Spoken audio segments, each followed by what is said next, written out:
I watched last week's Watchdog article on Crown Odourless Paint with a degree of interest, as 3 weeks prior to the article being aired, I myself used this odourless paint by Crown on a brand new ceiling that I had installed myself. I was concerned with Crown's attempt to pass on responsibility for the problem due to its research on the grounds that it was a bacteria that existed on the surface of new walls, or rather existing walls and ceilings, and it was the bacteria that was causing the problem. It seems to me that the causal factor here is actually a chemical composition of the paint itself. I have painted other walls with non-branded paints and had no such problem. It is only Crown's odourless paint that seems to have this issue.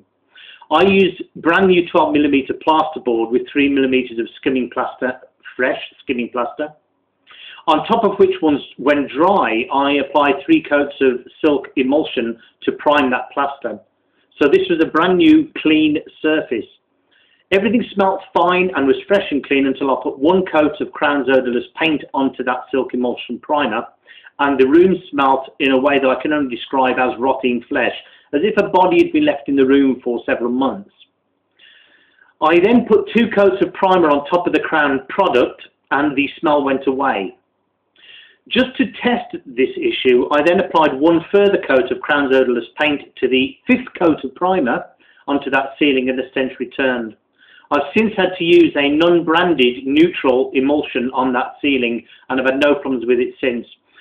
I've used Crown products for over 30 years and I've never had a problem with their products or their customer service before. However, the way that they are attempting to pass this on as if it is the bacteria's fault is somewhat concerning to me. I will very likely never use a Crown product again, in particular this particular odourless paint. And a quick message to Crown. Crown, the way to deal with this is to put your hand up, own it, and withdraw your product until you can figure out what it is within your product that is causing the problem. Thank you.